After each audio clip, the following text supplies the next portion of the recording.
السلام علیکم۔ شکریہ ندیم صاحب کہ آپ نے یہ نظم کیا، ارینجمنٹ کیا اس کا، اور اس کے لیے جو پروفیسر نوشاد صاحب نے مدد کری نظم بنانے کے لیے، اور یہاں اس اینڈ پر ہمارے عبد الرحیم صاحب اور شکیل احمد صاحب نے جو تعاون دیا، میں ان کا شکر گزار ہوں۔ میں اپنی بات اس چارٹ کے ساتھ شروع کروں گا، جس میں بریف خاکہ، حالانکہ اتنا اس کا ذکر ہو چکا ہے، میں سمجھتا ہوں کہ میں بھی تیزی سے اس پہ سے گزروں گا۔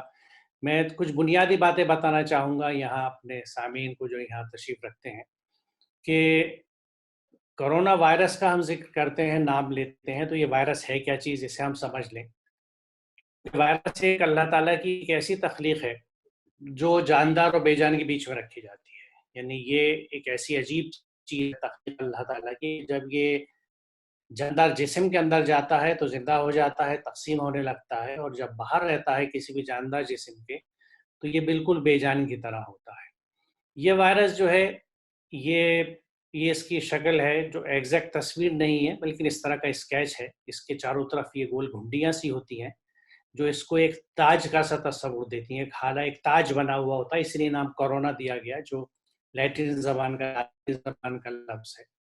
اسی گھنڈیوں کی وجہ سے یہ چپکتا ہے اور ہمارے حلق میں جگہ بناتا ہے، جس سے حلق میں کھانسی ہوتی ہے، اور اگر اور نیچے اتر جاتا ہے تو پھیپھڑوں میں جگہ بنا لیتا ہے، جو ایئر سیکس ہوتی ہیں جن کو ایلویولائی کہتے ہیں، جہاں پہ ہوا کی ایکسچینج ہوتا ہے، پھیپھڑوں میں سے آکسیجن خون میں جاتی ہے، وہاں یہ جو تھیلیاں ہوتی ہیں ہوا کی، ان کو متاثر کرتا ہے، ان کو گلا دیتا ہے، اس لیے سانس لینے میں تکلیف ہوتی ہے، اور مریض کی کیفیت دمے جیسی ہوتی ہے، اور اسی وجہ سے وہ پھر اگر یہ ٹھیک نہ ہو تو وہ مریض ختم ہو جاتا ہے۔ یہ وائرس اس خاندان کا ہے جس خاندان سے نزلے کا وائرس آتا ہے، اور دوسری سانس کی بیماریوں کا وائرس ہے نزلے، اور اس میں فرق یہ ہے کہ نزلہ جیسے کسی کو ہوتا ہے وہ فوراً ظاہر ہو جاتا ہے، کہ اس کی ناک بہنے لگتی ہے، چھینکیں آتی ہیں، اور گھر والے سمجھ جاتے ہیں کہ اس کو نزلہ ہوا، اور اگر جو سمجھدار گھر آنا ہو تو وہ اس کو تھوڑا سا الگ کر دیتا ہے، کہ کمرہ الگ کر دیا، یا کمرہ الگ نہیں ہو سکتا تو تکیہ الگ کر دیا، اس کا تولیہ الگ کر دیا، پانی پینے کا برتن الگ کر دیا۔ یہ بھی ایک طرح سے کوارنٹین یا فزیکل ڈسٹینسنگ کی چیز تھی، کہ نزلہ ایک سے دوسرے کو لگ جاتا ہے، اور اگر اس احتیاط کو ہم نہ کریں، جیسے ہم اکثر نوٹ کرتے ہیں کہ گھر میں ایک آدمی کو نزلہ ہو جائے پورے گھر کو نزلہ ہو جاتا ہے، تو وہی کیفیت ہے۔ یہاں فرق یہ ہے کہ یہ وائرس جو ہے کورونا کا، یہ جسم میں جانے کے بعد فوری طور سے کسی اثر کو پیدا نہیں کرتا، یعنی اگر یہ میرے جسم میں چلا گیا تو مجھے نزلہ نہیں ہوگا، کچھ نہیں ہوگا، یہ میرے اندر موجود ہے۔ اب میرے اندر موجود ہے تو دو چیزیں ہیں، یا تو یہ اگر میرا جو جسم کے اندر قوت مدافعت ایک ڈیفینس سسٹم ہے جو ہر جسم کے اندر ہوتا ہے، اللہ تعالیٰ کا نظام ہے یہ، جو ہمیں بیماریوں سے محفوظ رکھتا ہے، تو اگر یہ وائرس اس بیماری کے نظام کے ہاتھوں ہلاک ہو گیا تو میں بیمار، ورنہ پھر یہ مجھے بیمار ڈالے گا۔ لیکن اس بیماری کے اثرات عموماً 14 سے 28 دن کے بیچ میں ظاہر ہوتے ہیں۔ اس بیچ میں چونکہ مجھے قطعاً احساس نہیں ہے کہ میں بیمار ہوں، لہٰذا یہ میرے جسم سے دوسری جگہ پھیل سکتا ہے، اور اس کے لیے یہ جو لعاب ہے ہمارے منہ کا، تھوک جو ہے، یہ سب سے بڑا ذریعہ ہے۔ تو جب کوئی چھینکتا ہے خاص طور سے، تو جو پھوار نکلتی ہے باریک، وہ جہاں جہاں جاتی ہے، جیسے یہاں آپ تصویر میں دیکھ سکتے ہیں کہ اگر وہ دروازے کے ہینڈل پہ گئی، الدراز پہ، چٹخانی پہ، میز پہ، کرسی پہ، کسی بھی جگہ گئی، تو وہ پھوار کا پانی توڑ جائے گا، لیکن وائرس وہاں پڑا رہے گا، اور عموماً یہ یعنی دھاتوں کے اوپر 72 گھنٹے تک، 3 گھنٹے تک ایکٹیو، 3 دن تک ایکٹیو، اور اس شخص کو متاثر کر دے گا۔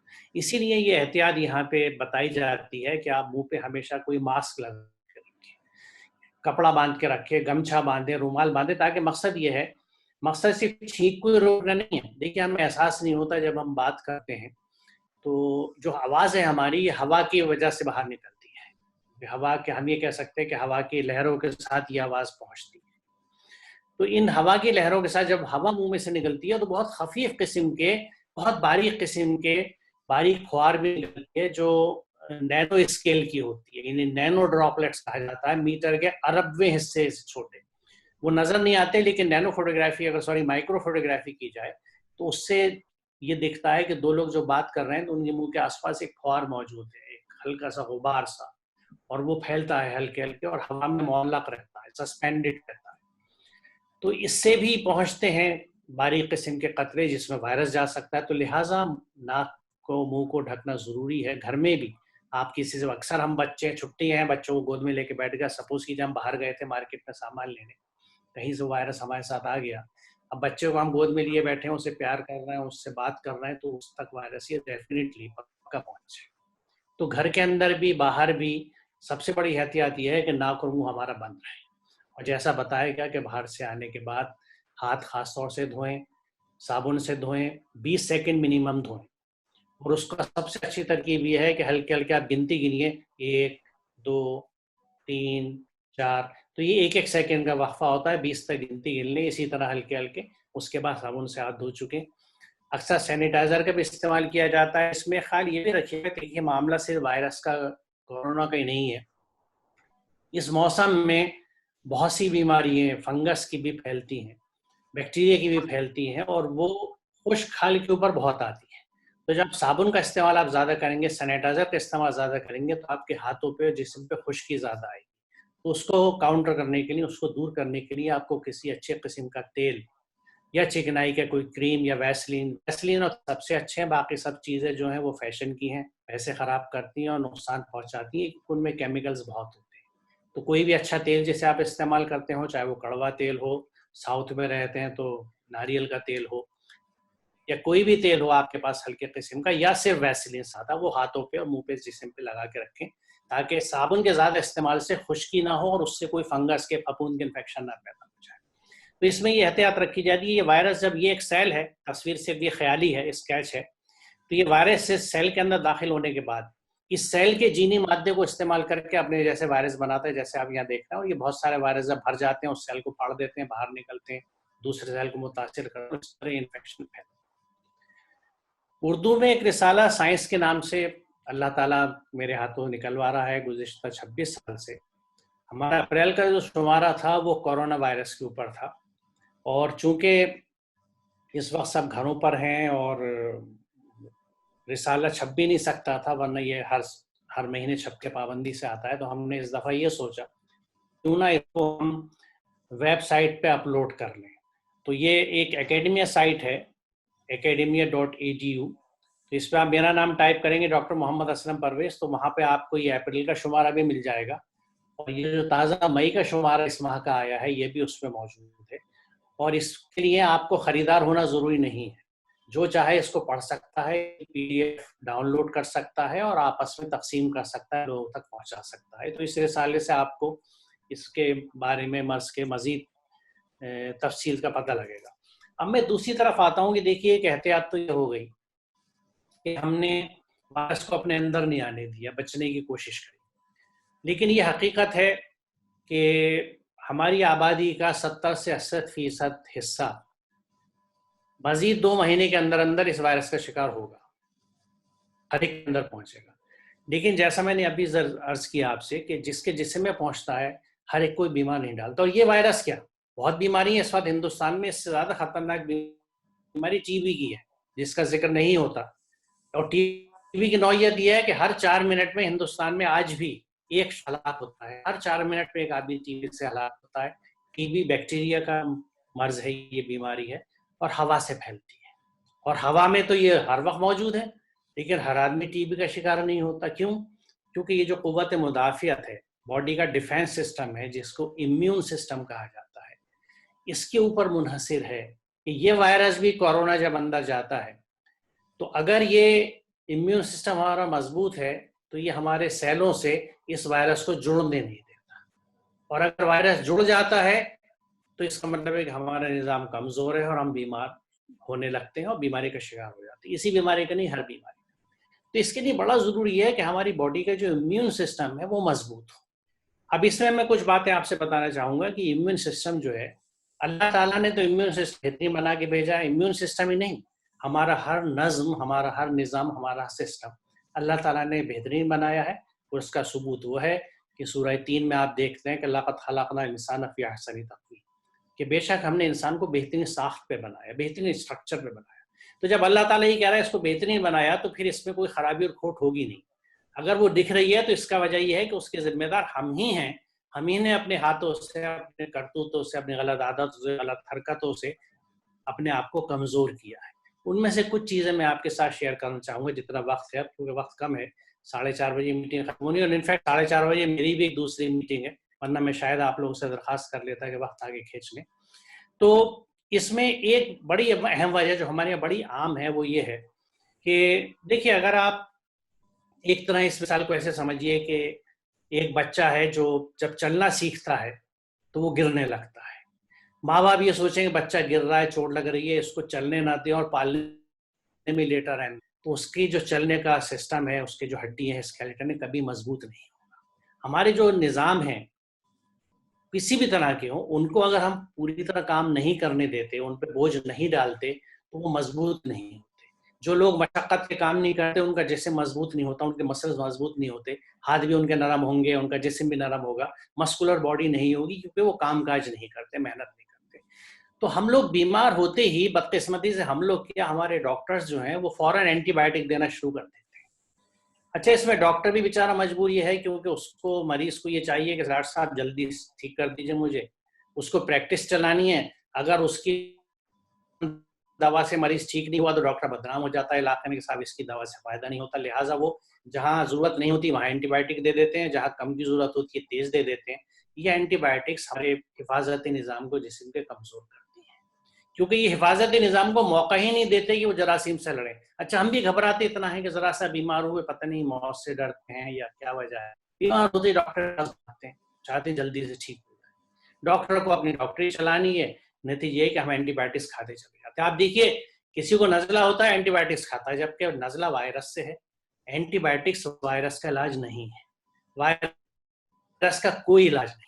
میں پھر آپ کو بتا رہا ہوں ایک سائنس کا طالب علم ہونے کے ناطے پوری مضبوطی کے ساتھ کہ وائرس کی کوئی دوا نہیں ہے, کوئی علاج. اس لیے آج کل ایڈس کا, پولیو کا, نزلے کا, انفلوئنزا کا, فلو کا کوئی علاج نہیں ہے. یہ وائرس ہے اور یہ اپنا سائیکل پورا کر کے 3 دن 7 دن کا خود ختم ہو کے چلا جاتا ہے اگر جسم کا نظام ٹھیک ہے. اینٹی بایوٹکس کچھ لوگ خود بھی کھانے لگتے ہیں. کبھی کبھی یہ ہوتا ہے کہ ڈاکٹر نے, اچھا اینٹی بایوٹک جب کھائی جاتی ہے تو اس کا ایک کورس ہوتا ہے 3 دن کا یا 5 دن کا, 7 دن کا, 11 دن کا, اور ٹی بی کے مرض میں تو بہت لمبا علاج ہوتا ہے. اگر اس میں بیچ میں دوا چھوڑ دی جائے تو یہ جراثیم مزید مضبوط ہو جاتے ہیں. ہم میں سے اکثر لوگ دوائیاں تو خود کھاتے ہیں, بیچ میں چھوڑ دیتے ہیں. تو اس میں خیال یہ رکھیے گا کہ اگر آپ بہت زیادہ ایلوپیتھک دوائیں کھانے کے عادی ہیں, خاص طور سے اینٹی بایوٹکس کھاتے ہیں, تو آپ یہ مان کے چلیے کہ آپ کی باڈی کا امیون سسٹم کمزور ہے. دوسری ایک چیز جو امیونٹی کو کنٹرول کرتی ہے, اور یہ ہو سکتا ہے آپ کو بڑے عجیب لگے, لیکن یہ ایک سائنسی حقیقت ہے جو آج طے شدہ ہے, کہ ہماری باڈی کی امیونٹی سسٹم یا حفاظتی نظام جو ہے وہ ہماری سوچ کے اوپر منحصر ہے.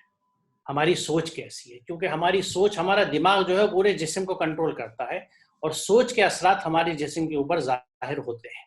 اور اس میں سب سے بڑی بات اگر میں ایک سمرائز کر کے کہوں تو یہ کہی جا سکتی ہے کہ جب بھی ہمارے دماغ میں کوئی نیگیٹو سوچ آتی ہے, یا ہم غلط بات کرتے ہیں یا غلط بات کہتے ہیں, تو ہمارا حفاظتی نظام کمزور ہوتا ہے. یعنی امیونٹی سسٹم جو ہے اس کا بہت گہرا تعلق ہماری اچھی سوچ, اچھے اعمال, اچھے کرموں سے ہے. اسی لیے یہ بڑا ضروری ہے کہ ہم اپنے اعمال درست رکھیں. اب یہاں پہ تعلق آ جاتا ہے ان تمام مورل ویلیوز کا, یا وہ تمام چیزوں کو جس کو دین سکھاتا ہے ہمارا, اور ہر دھرم سکھاتا ہے. ہر دھرم اگر آپ ان کی اوریجنل ٹیکسٹ دیکھیں تو کوئی ایسا نہیں ہے جو آپ کو کوئی غلط یا بری بات بتائے گا. کوئی یہ نہیں کہے گا کہ آپ دوسرے آدمی کو گالی گلوچ کیجیے, اسے برا کیجیے. تو یہاں میں جلدی سے کچھ چیزیں آپ کے سامنے پیش کرنا چاہوں گا. اس سلسلہ قرآن کیا کہتا ہے. قرآن کی ایک بہت اہم آیت ہے جو بڑی اگنورڈ ہے, کہ لقد کرمنا بنی آدم, ہم نے اولاد آدم کو عزت بخشی. کیا کہتی ہے یہ آیت؟ کہ اللہ تعالیٰ یہ کہتا ہے کہ ہم نے ہر بنی آدم کو, یعنی آدم کی اولاد کو, یعنی تمام انسانوں کو, وہ ہندو ہوں, مسلمان ہوں, سکھ, عیسائی, سیدزادے ہوں, چوڑے چمر, کوئی بھی ہو, قرآن کا حکم ہے کہ اس کی ہمیں عزت کرنی ہے. اب دیکھیں ہمارے کیا ہے, وقت کم ہے ورنہ میں تفصیل میں جاتا, لیکن یہ ٹریجڈی میں 1 منٹ میں آپ کو سمجھ میں آ جائے گی اگر اس پہ غور کریں گے آپ کھلے ذہن سے. ہم لوگ قرآن کو سمجھ کے نہیں پڑھتے, قرآن پڑھتے ہیں بنا سمجھے. بچپن سے نظم یہی ہے کہ بچے کو قرآن سے انٹروڈیوس کرا دیا جاتا ہے, اس کو حروف کی پہچان کرا دی, اور اس کو بولنا سکھا دیا کہ قرآن کیسے پڑھتے ہیں.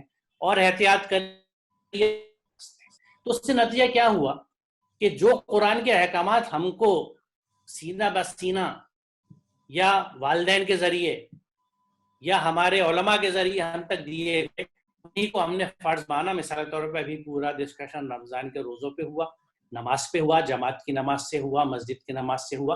ان چیزوں کی اہمیت سے کسی کو انکار نہیں ہے، یہ مستحکم ہے، فرض ہیں، مقدس ہیں، ضروری ہیں. لیکن کون کہتا ہے کہ قرآن کے دیگر احکامات فرض نہیں ہیں؟ کون کہہ سکتا ہے کہ لقد کرمنا بنی آدم وہ حکم نہیں ہے جو اقیم الصلاۃ وآتوا الزکاۃ کا؟ یہ سب کی خرابی ہے ہمارے ساتھ، جس وجہ سے ہم نے اسلام کو بالکل محدود کر دیا ہے چند ارکان کے اوپر، جس کو میں معذرت کے ساتھ کہوں کہ میں 3.5 آیتوں کا اسلام کہتا ہوں، کیونکہ قرآن کوئی سمجھتا نہیں، لہٰذا عمل نہیں کرتے. اب دیکھیے یہ جو آیت ہے ہر ایک کی عزت کرنی ہے. آپ تصور کیجئے وہ آدمی کتنا مثبت ہوگا، کتنا پازیٹیو ہوگا جو ہر ایک کی عزت کرتا ہے. کیوں کروں گا میں عزت؟ کیونکہ میرا اللہ کا حکم ہے. اور آپ یاد رکھیے یہ وہ چیزیں ہیں جو اگر ہمارے عادتوں کا حصہ بنتی ہے تو یہ 24 گھنٹے ہمیں، یعنی جب تک ہم جاگ رہے ہیں ہم ثواب کرتے ہیں، کیونکہ اگر ہم ہر ایک کی عزت کر رہے ہیں تو ہم مستقل ثواب کما رہے ہیں. اور اگر ہم یہ نہیں سمجھتے کہ اللہ کا حکم ہے، ہم لوگوں کے ساتھ بے عزتی کر رہے ہیں، تو ہم گناہ مسلسل میں ہیں، کیونکہ اللہ کے اس حکم کی ہم خلاف ورزی کر رہے ہیں. اسی سے جڑا ہوا دوسرا حکم ہے کہ قل لعبادی یقولوا التی احسن، میرے بندوں سے کہہ دو زبان سے وہ بات نکالا کریں جو بہتری. یعنی ہمیشہ ہمیں یہ حکم ہے کہ ہم اچھی بات کریں، برا نہ بولیں، کسی کو برا نہ کہیں، قول احسن، بہترین بات نکالیں. اور یقین جانیے میں پھر یہ بات کہہ رہا ہوں کہ اللہ کا حکم ہے، اور اگر ہم اس پہ عمل نہیں کرتے تو یا تو ہم اس سے انکار کرتے ہیں، منکر ہیں یعنی کافر ہیں، یا اس کو ہم جھٹلاتے ہیں یعنی ہم تکذیب کرتے ہیں. اور یہ دونوں کیٹیگریز وہ ہیں جن کے لیے قرآن واضح طور سے کہتا ہے کہ یہ لوگ اصحاب نار ہیں، ہم فیہا خالدون، جائیے ہمیشہ رہیں گے. والذین کفروا وکذبوا، لوگ آیتوں کو جھٹلاتے ہیں اور انکار کرتے ہیں، اولئک اصحاب النار ہم فیہا خالدون، یہ جہنمی ہیں اور جہاں یہ ہمیشہ رہیں گے. تو یہ اللہ کا حکم ہے کہ ہمیشہ اچھا بولنا ہے. ہم لوگ گفتار میں تو اچھے نہیں ہیں، ہمیشہ اچھی بات نہیں کرتے، بہت غصہ بھی کرتے ہیں، بس زبان کرتے ہیں اور اس کا جسٹیفیکیشن رکھتے ہیں کہ بھائی کیوں کہا، اب اس نے بھی برا کہا تھا. اکثر یہ مسئلے آتے ہیں گھروں میں، اسکولوں میں، تم نے گالی کیوں دی، اس نے بھی دی تھی، تم نے کیوں مارا، اس نے بھی مارا. یعنی ہمارا بیہیویئر اور عمل ری ایکشنری ہے، رد عمل. دوسرے نے برا کیا، ہم نے بھی برا کیا. جبکہ قرآن کا تو ایبسولوٹ حکم مطلق، کہیں گنجائش نہیں ہے قرآن میں کہ آپ کسی سچویشن میں، جبکہ آپ دیکھیے حرام کھانے کی گنجائش ہے قرآن میں. جو چیز حرام کی گئی ہیں اگر زندگی کے لالے ہیں اور بغاوت کی نیت نہیں ہے تو آپ وہ چیز کھا سکتے ہیں اپنی جان بچانے کے لیے. لیکن کہیں یہ نہیں کہا گیا کہ کہیں تمہیں بہت برا کہا جائے، تمہارے ماں باپ کو، تمہارے رسول کو، تمہارے اللہ کو، تو تم بھی پلٹ کے برا کہہ دینا. نو، کہیں نہیں. ہمیشہ اچھا بولنا ہے اور یہ اللہ کا حکم ہے. اسی سے جڑی ہوئی بات یہ ہے کہ جو یہ لوگ اللہ کے سوا جن نے گالیاں نہ دو، یعنی جو دوسروں کے خدا ہیں، چاہے غصے کی کیفیت ہو کیسی بھی ہو، ہمارے جن دیگر بھائیوں کی جو آستھائیں ہیں، جو ان کے عقائد ہیں، جن کو وہ اپنا بھگوان مانتے ہیں، ان کو مہاپرش مانتے ہیں، ہمیں انہیں برا کہنے کا حق نہیں ہے. اللہ کا حکم ہے. اگر ہم ایسا نہیں کرتے تو ہم گناہ گار ہیں. اب دیکھیے سب پازیٹیو چیزیں ہیں جو قرآن ہمیں سکھا رہا ہے، لیکن ہمیں پتہ نہیں، اور معاف کیجیے گا، ہو سکتا آپ خوش نصیب ہوں، میں نے ان چیزوں کی ذکر اپنے ہاں وعظوں میں، محفلوں میں، ایون ممبروں سے بھی بہت کم، خال خال کہیں سنا ہے. بہت سمجھدار کوئی خطیب ہوا اور اس نے اخلاق اور کردار پہ بات کرنی ہوئی، ورنہ ہماری ان چیزوں پہ گفتگو عموماً بہت کم ہوتی ہے. اور اس کا ثبوت یہ ہے کہ ہماری اکثریت کے کردار میں نہیں ہے. لیکن یہ چیزیں ہیں جو ہمیں مثبت بناتی ہیں، ہماری سوچ کو اچھا بناتی ہیں. یعنی ایک طرح سے سمجھیے کہ یہ تطہیر ہے، یہ ذہن کی، سوچ کی، افکار کی تطہیر ہے، یہ وہ تزکیہ ہے جس سے آپ کا ذہن، آپ کا اندرون، آپ کا باطن، آپ کا ضمیر، آپ کا نفس صاف ہوتا ہے. اور یہی وہ صفائی ہے جس کو آج سائنس ثابت کرتا ہے کہ یہ آپ کا امیونٹی سسٹم کو تقویت دیتا ہے، آپ کو مضبوط بناتا ہے. اگلا دیکھیے کتنا واضح حکم ہے کہ برائی کو اس طریقے سے دفع کرو جو بہترین ہو. یعنی برائی کے بدلے میں برائی نہیں کرنی. کوئی آپ کے ساتھ برا بھی کر رہا ہے تو آپ کو اس کے ساتھ اچھا کرنا ہے. یہ کسی کی کہی سنی کہاوت کہانی نہیں ہے، اللہ کا حکم ہے. قرآن کی آیت ہے، سورہ مومنون 96 دیکھ لیجیے جا کے، اپنے گھر میں اگر ترجمہ موجود ہو کھول کے دیکھ لیجیے. تو اللہ کا کیا حکم ہے؟ برائی کے بدلے میں برائی مت کرو، بھلائی کرو. اگلا حکم کیا کہتا ہے؟ یہاں میں اس چیز کا ذکر اس لیے کر رہا ہوں کہ یہ عام رویہ ہے ہمارے یہاں مذاق اڑانے کا کہ اے لوگوں جو ایمان لائے ہو، ایمان والوں کو خطاب کیا گیا، یا ایھا الذین آمنوا، نہ مرد دوسرے مردوں کا مذاق اڑائیں، ہو سکتا ہے کہ وہ ان سے بہتر ہوں، اور نہ عورتیں دوسری عورتوں کا مذاق اڑائیں، ہو سکتا ہے ان سے بہتر ہوں۔ مذاق اڑانے کو منع کیا گیا، کیوں؟ کیونکہ دل آزاری ہوتی ہے۔ جب آپ کسی کا مذاق اڑاتے ہیں تو بھلے ہی اس وقت رسم محفل ہوتی ہے اس لیے ہنس لے آپ کے ساتھ، لیکن اس کے دل کو کہیں ٹھیس پہنچتی ہے، کیونکہ مذاق میں ہم اس کی کسی کمی کو، کسی خامی کو، چاہے وہ ظاہری ہو یا باطنی ہو یا مالی ہو، کسی غربت کا مذاق اڑاتے ہیں، کبھی کسی کی شکل کا مذاق اڑاتے ہیں، کبھی اس کے ماں باپ کا مذاق اڑاتے ہیں، کبھی اس کے بچوں کا، اس کی بیوی کا مذاق اڑاتے ہیں۔ مذاق اڑانے سے منع کیا ہے کیونکہ دل آزاری ہے، دل دکھتا ہے، اور یہ منفی چیز ہے جس کو منع کیا گیا نہ کریں۔ ایک دوسرے کو تانے دینے کو منع کیا گیا۔ آپ سوچئے جنہوں نے قرآن سمجھ کے نہیں پڑھا انہیں حیرت ہوگی کہ قرآن کن کن چیزوں کے لیے منع کرتا ہے، اور یہ ہماری روزمرہ کی زندگی میں ہوتی ہے۔ ہم ہمیشہ ٹونٹس کرتے ہیں، دوسرے کو بتانے مارتے ہیں، اور دوسرے کو برے ناموں سے مت یاد کرو۔ ایمان لانے کے بعد فسق میں نام پیدا کرنا بہت بری بات ہے، یعنی کسی کو برے نام مت رکھو۔ کوئی کالا ہے تو اسے کلو مت کہو، کوئی گنجا ہے تو اسے ٹکلا مت کہو، کوئی لنگڑا ہے تو اسے لنگڑا مت کہو، اسے برے نام مت رکھو، اس پہ تانے، اس پہ ٹونٹ مت کرو، تانے مت کرو۔ کیوں؟ کیوں اس کی دل آزاری ہوگی، اور قرآن کا یہ حکم ہے کہ ہر انسان قابل عزت ہے، ریسپیکٹ ایوری بڈی۔ اور جب آپ دیکھیے کسی کی عزت کرتے ہیں تو اس کی ہر چیز کی عزت کرتے ہیں، اس کے فیض کی، اس کے عقائد کی، اس کی سوچ کی مکمل عزت کی جاتی ہے اس انسان کی۔ اس لیے تانے کو، برے نام رکھنے کو، اس کو منع کیا گیا ہے، اور شک کرنے کو منع کیا گیا ہے۔ لوگوں جو ایمان لائے ہو، خطاب ایمان والوں سے ہے، یعنی جو یہ کام نہیں کر رہا وہ ایمان والا ہے ہی نہیں، جو ایمان والا ہوگا وہ یہ کام کرے گا۔ کہ بہت گمان، یعنی ایک دوسرے پہ شک کرنے سے پرہیز کرو۔ بعض گمان تو گناہ ہوتے ہیں، یعنی کچھ شک گناہ کے دائرے میں چلے جاتے ہیں، قرآن منع کرتا ہے۔ یہ میں وہ چیزیں بتا رہا ہوں آپ کو جو ہماری روزمرہ کی 24 گھنٹے کی زندگی کا حصہ ہیں، اور ان کو اگر ہم قرآن کے احکامات کے خلاف کر رہے ہیں تو آپ سمجھ لیجئے کہ یہ مسلسل گناہ ہے آپ کے ساتھ، یعنی گناہ مسلسل، جن کو آپ عبادات کہتے ہیں، نماز، روزہ، زکوٰۃ، حج، وہ آپ کس وقت کرتے ہیں، کتنے وقت کرتے ہیں؟ نماز کے لیے آپ کتنے گھنٹے لگا دیں گے؟ 2 گھنٹے لگا دیں گے، تراویح ملا لیجیے 3 گھنٹے لگا دیں گے۔ باقی کے اگر آپ 15 گھنٹے جاگ رہے ہیں اور آپ ان باتوں کے خلاف کرتے ہیں، کسی کی عزت نہیں کرتے، مزاج ایسا ہے رعونت کا، رعب دار، ہر ایک سے ابھی بیٹھ، ادھر بیٹھ جا، تو کون ہے؟ کیونکہ میں زمیندار ہوں، یہ مزدور ہے، اس کو تو میرے برابر میں ہی نہیں بیٹھنا، اس کو نیچے بیٹھنا ہے، اس کو سر پہ کیسے بٹھا لوں میں اپنے؟ کہیں نہ کہیں سماجی بھید بھاؤ ہم کرتے ہیں تو لوگوں کو بے عزت کرتے ہیں، اکثریت کو ہم بے عزت کرتے ہیں، ان سے اچھا نہیں بولتے، اور برائی کے بدلے میں تو چھوڑ دیجیے، بھلائی کے بدلے بھی کبھی کبھی برائی کرتے ہیں۔ سخت کلامی برائی تو کرنا ہے، تانے مارتے ہیں، لوگوں میں نام رکھتے ہیں، تو گویا یہ چیزیں اگر ہماری عادت اور کردار کا حصہ ہیں تو ہم مسلسل گناہ میں مبتلا ہیں۔ تو آپ خود سن لیجیے کہ پلڑا کس طرف جھک رہا ہے، بیلنس کدھر جا رہا ہے۔ حالانکہ یہ بھی عبادت ہے، دیکھیے اللہ تعالیٰ کے ہر حکم پہ عمل کرنا عبادت ہے، صرف نماز روزہ عبادت نہیں ہے، نفل، مصلی، تراویح، تسبیحات عبادت نہیں ہے، وہ بھی عبادت ہے، لیکن یہ بھی عبادت ہے کیونکہ اللہ کا حکم ہے۔ جب اس نے کہا ہے کہ بدگمانی مت کرو، شک مت کرو، تو اگر آپ شک کر رہے ہیں تو اللہ کے حکم کے خلاف جا رہے ہیں، تکذیب کر رہے ہیں اس آیت کی، اللہ کے اس حکم کی تکذیب کر رہے ہیں جو ہمیں نہیں کرنی چاہیے۔ یہاں پہ غیبت کے لیے منع کیا گیا ہے، اور غیبت اور تجسس کو، یعنی ٹو میں مت رہا کرو، کوریت لگی رہتی ہے نا، وہ کون آیا پڑوس میں، کون گیا آفس میں، کون آیا تھا، اس کلرک کے پاس کون آیا، اور میرے ہیڈ آف دی ڈپارٹمنٹ کے پاس کون آیا، پروفیسر صاحب کے پاس کون آیا، پڑوس میں کون آیا، خالہ کے پاس کون آیا۔ یہ جو تجسس ہے، ٹو میں کوریت لگی رہتی ہے، کون کیا کر رہا ہے، کیونکہ میں مینیپولیٹ کرنے کی کوشش کرتا ہوں چیزوں کو، کہ میں ریڈ کر لوں کہ کس طرح ایکویشنز بن رہی ہیں تو میں بھی اپنی ایکویشن بنا لوں۔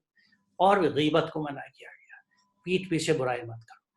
اور دیکھیں ان تمام کاموں کے لیے کہیں آپ یہ نوٹ کریں گے قرآن میں بھید بھاؤ نہیں ہے کہ مسلمانوں سے اچھا بولو، مسلمانوں کی غیبت مت کرو، مسلمانوں کے ساتھ اچھا کرو، نہیں، یہ پوری انسانیت کے لیے خطاب ہے کہ مجھے اگر اسلم پرویز کی غیبت نہیں کرنی تو انل کمار کی بھی غیبت نہیں کرنی، کرتار سنگھ کی غیبت نہیں کرنی، جان کی بھی غیبت نہیں کرنی، کسی انسان کی غیبت نہیں کرنی۔ کیوں؟ کیونکہ وہ انسان قابل عزت ہے۔ لقد کرمنا بنی آدم، انسان کو عزت کے لیے پیدا کیا گیا ہے، تو آپ کو کوئی حق نہیں ہے کہ پیٹھ پیچھے اس کی برائی کریں۔ ہاں اگر کوئی بات حق ہے اور آپ سمجھتے ہیں تو اس کے سامنے اس کو بٹھا کے پھر دوسرے کو بھی بٹھائیے جس کے ساتھ بات کرنی ہے، یہ معروف طریقہ ہے۔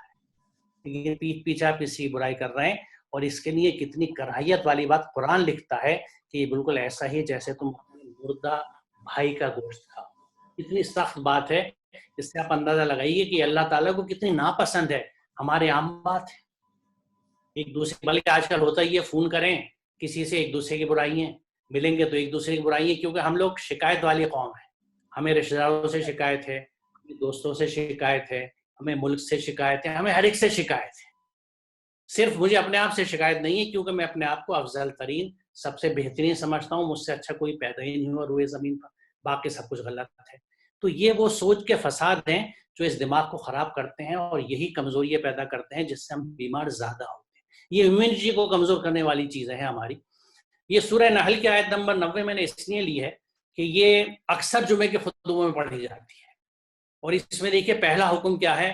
عدل کرنے کا، جسٹس کرنے کا. ڈو جسٹس، انصاف کرو. انصاف کرو، اور عدل کے مادے میں اعتدال بھی شامل ہے. اعتدال کہتے ہیں مڈل پاتھ، بیچ کا راستہ، میانہ روی.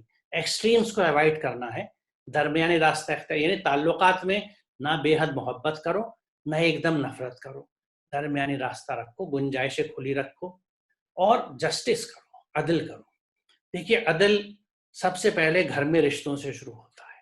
ہم انصاف کریں باپ ہونے کا، بیٹا ہونے کا، بیٹی ہونے کا، بھائی ہونے کا، بہن ہونے کا، پڑوسی ہونے کا یا شہری ہونے کا. یہ سب ذمہ داری ہے ہماری، ہمیں انصاف کرنا چاہیے. اور یہ انصاف جو ہے اس کے دائرے اتنے بڑے ہیں، اس وقت کا دائرہ تنگ ہے ورنہ میں ان کا، لیکن اللہ تعالیٰ کا حکم یہ ہے کہ انصاف کیجیے. اور دیکھیے میں پھر آپ سے کہوں کہ یہ ویسا ہی حکم ہے جیسا نماز روزے کا حکم ہے.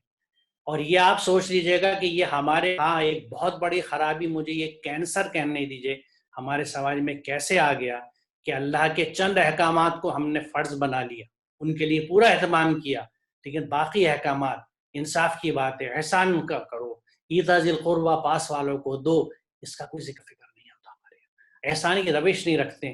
احسان کے لیے میں نے دیکھیے یہ اس لیے آیت شامل کی ہے کہ وَأَحْسِنُوا إِنَّ اللَّهَ يُحِبُّ الْمُحْسِنِينَ. احسان کرو، اللہ احسان کرنے والوں سے محبت کرتا ہے. احسان کیا ہے؟ ڈو گڈ ٹو ادرس، ہمیشہ دوسروں کے ساتھ اچھا کیجئے. اور اگر آپ ایسا کریں گے تو اللہ آپ سے محبت کرے گا. کتنا بڑا تحفہ ہے اگر آپ سوچیں.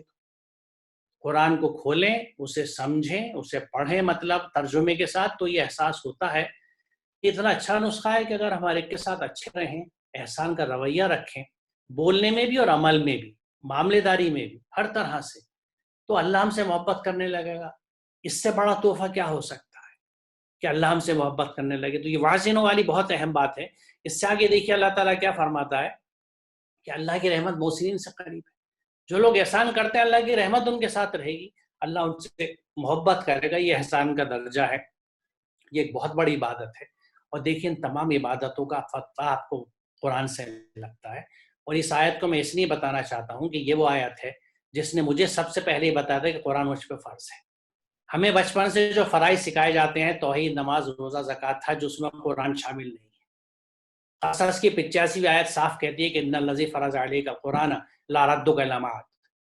قرآن مجھ پہ فرض ہے، نماز مجھ پہ فرض ہے، میں کتنا اہتمام کرتا ہوں، روزے فرض ہے، میں کتنا اہتمام کر رہا ہوں، کس وقت بیدار ہوتا ہوں، سحری کب ہوگی، دن بھر کیا کرنا ہے، افطار کب ہوگا، میری تراویح کیسے ہوگی، مسجد میں نہیں ہو رہی تو گھر میں ہوگی کہ نہیں ہوگی، میں کتنا پریشان ہوں.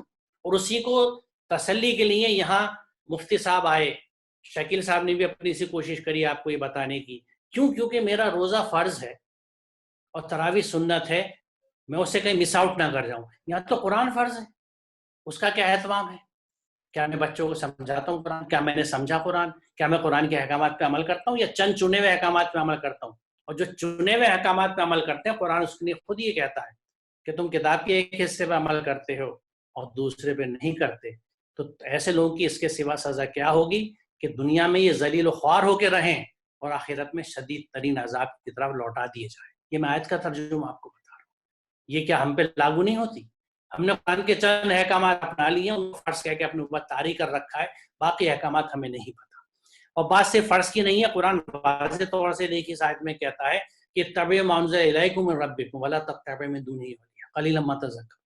کہ جو تمہاری رب کی طرف سے نازل کیا گیا ہے اس کی اتباع کرو، اس کی پیروی کرو، follow it what has been revealed to you from your sustainer. جو تمہارے رب کی طرف سے نازل ہوا ہے، اور کسی اور اولیاء کی اتباع مت کرنا، کسی اور سرپرست کی اتباع مت کرنا. لیکن تم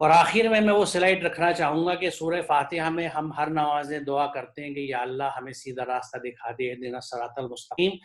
جس قرآن کو ہم نے بند کر کے رکھا ہوا اس میں جواب 1400 سال قرآن رکھا ہوا ہے کہ وَأَنَّ هَذَا صِرَاطِي مُسْتَقِيمًا، یہ میرا سیدھا راستہ ہے، بس اس پہ چلو، فَاتَّبِعُوا، اور اس کی اتباع کرو، اس پہ چلو، دوسرے راستوں پہ نہ چلو، تم اس راستے سے جدا کر دیں گے۔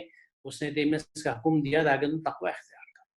تو یہ 3 آیتیں آپ کو یاد رکھنی ہے کہ قرآن فرض ہے، صرف اسی کو اتباع کرنا ہے، اور یہی سیدھا راستہ ہے۔ اگر اس پہ ہم نہیں چلیں گے تو دوسرے راستے ہمیں بھٹکا دیں گے۔